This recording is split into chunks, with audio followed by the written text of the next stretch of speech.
Hi, my name is Steve-O, and the title of my video is How Can I Be Saved? And What Did Jesus Do at the Cross? If you, for any reason, are unsure if you're truly saved, you need to watch this video. This could be one of the most important things that you ever watch. Many people say things like Jesus loves you or Jesus saves, but what does that mean? I want to explain that to you right now.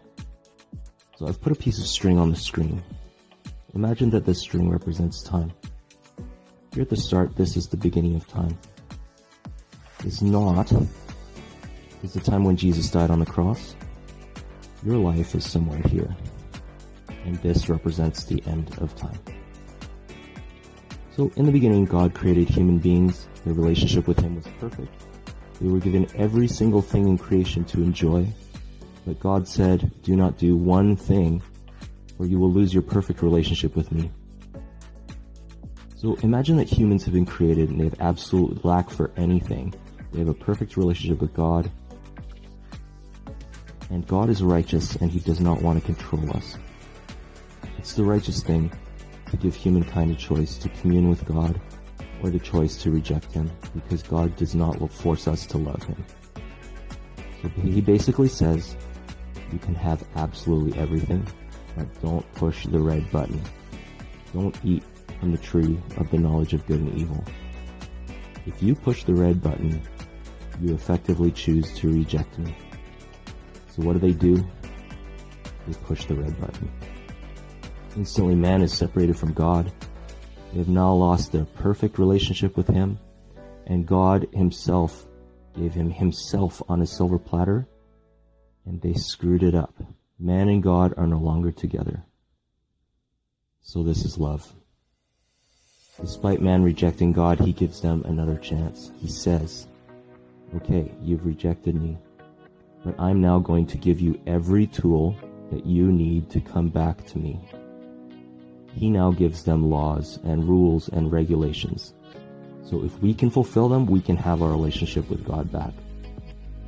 So for the next 4,000 years, mankind tries to completely fulfill these laws, the 10 commandments that are required of God. They try and they fail over and over. They try and they fail over and over again. It gets so bad that mankind is given the choice to sacrifice an unblemished, genetically pure animal once a year to cover over all the sins that they committed over that year. They inevitably sin over the next year, and another animal is sacrificed. In the next year, another animal is sacrificed, and the next, and the next, and the next. The Bible says that the wages of sin is death. So in other words, someone must die to pay for the sins of mankind. But this is mercy. God required that we sacrifice a lamb. He could have chosen to sacrifice a person like you or me. He chose a lamb because He loves us despite our rejection of Him. Again, this continues over the next 4,000 years. And God sees that we simply cannot do it. There is none righteous, no, not one. All of our attempts to fail at righteousness fail miserably, and we fall short. Nobody can do it, and we all fail. So this is love, and the love story that is the Bible. After 4,000 years, God sees us falling over and over again, and He makes a decision. He says, you cannot fulfill my requirements to come back to me, so I myself will fulfill those requirements for you. God comes to earth and becomes a human. He takes human form. Jesus Christ is the God-man. He comes to earth. He lives a perfect and sinless life. He does not make a mistake one time. He becomes the sinless sacrifice for our sins on the cross. So every piece of punishment that He endured, every stroke of the whip, the crown of thorns being pressed into His skull, His beard being torn out, His hands, His feet, and His side being pierced, and being hung on the cross, every one of these afflictions was because He loves you. And they were required in order to fulfill this perfect law that God gave us that we could not fulfill ourselves. God Himself came to earth in the form of a man, Jesus Christ, which means anointed Savior. And He became that sacrificial lamb for you and me. Now, instead of the sacrifice of an animal that lasts only 1 year, the sacrifice of the God-man covers the sins of your entire life, past, present, and future. So not only did Jesus die, he was dead for 3 days. During that time, he descended to hell, and he preached to those in captivity, those who in years past tried and failed over and over and over again and could not reach God. In doing this, he conquered death, hell, and the grave. And at the end of the 3.5 days, he resurrected from the dead to prove his victory and complete our purchase. He then ascended to heaven, and he will return to earth again very soon to collect us who believe in him, who are his bride. So, to recap, there are 2 ways to be saved, and to have a deep relationship with God again, and to be in heaven after your life ends. Number 1, live a perfect life your entire life, and do not sin one time. If you can do this, congratulations, because I can't. In fact, nobody can. We are all flawed. Here's the good news. Number 2, this is the second way to be saved. And it's quite simple. ABC. A is admit that you have sinned. B, believe that Jesus died on the cross for your sins and paid the punishment for your sins forever. C is confess with your mouth that Jesus is your Lord.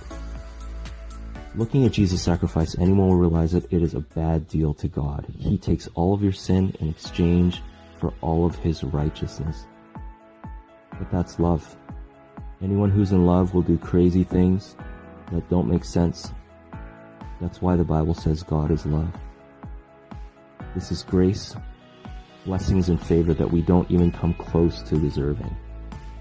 And this is love. Not that we loved God, but that he first loved us. So now you receive all of God's righteousness, and with his blood he buys you and now owns all of your sins, all of your mistakes, your unworthiness, your sickness, your lack. You now realize that God has just literally given himself in an extremely bad deal to buy you. So now, what do? You decide that because God's pretty much been ripped off, you want to give him everything in return. You feel so loved that you want to go and love everybody, even those who are unlovable, those who are rejected by the world, and those maybe who have even hurt you. You can do this because you have right standing with God, and you don't want to take further advantage of him. You want to share Jesus with everybody, and you actually come to a place where you realize you don't want to sin. You learn that in light of God's love, you hate sin, and this is holiness. Not that we obey God out of fear that he will punish you, but rather we give our everything for God, because we realize that he gave his everything for us when we rejected him and we weren't even worthy. He has made us the righteousness of God through Christ, and we want to act like pure love and pure righteousness because we are completely in love with God once again. If you are listening to this and you can feel God all around you, maybe your heart is pounding or you can feel warm sensations, this is God calling you. He's telling you to accept his son as your sacrifice, and he knows that you can't do it on your own. So I encourage you, say this prayer with me right now and accept Jesus. I will say a line, and you repeat each line after I say it. Repeat after me. Dear Jesus, I am a sinner. I acknowledge that I need you, that I cannot live a perfect life, and I cannot save myself. Thank you for dying on the cross. Thank you for purchasing my life with the blood that you spilled. Thank you for conquering death, hell, and the grave, and rising from the dead. I accept your sacrifice. From this day forward, I am born again. My life belongs to you, and I will be with you forever from this day forth, even after I die. I receive your Holy Spirit now, and my name is now written in the book of life. Angels in heaven are rejoicing right now because I was lost, and now I am found. I am saved by your grace. I am now perfect in God's eyes because I have Jesus' perfection. You have forgiven me of all of my sins, past, present, and future, and I have right standing with you forever. Nobody can take that away from me. I believe in you, and I love you. Thank you. In Jesus' name, amen. So, if you've now prayed this prayer, you are saved. And you're, how they say, born again. You need to be fed like a newborn. So get yourself a Bible or a Bible app and start reading. Start in the book of John. This is in the New Testament, a little bit past halfway through. John talks about Jesus' life on earth, how he came to save, how he was rejected ultimately by mankind, and how he died on the cross. And despite our rejection of him, he saves us anyway. The next book, after John, Acts, describes the history of the early church and talks about the Apostle Paul, who was given the new covenant, the gospel of grace, for us non-Jewish believers. And Acts also talks about Peter, John, and James, and the other disciples who were sent to save those in Israel who rejected Jesus as their Savior and Messiah. After John and Acts, read Romans, then 1st and 2nd Corinthians, Galatians, and so on until you reach Revelation, the last book of the Bible. At that point, you can start over in the New Testament again. Start in Matthew, or if you'll feel comfortable, you can read the Old Testament. The Old Testament is cool because it's a mystery, and Jesus is scattered all through the Old Testament as the one who will come and save.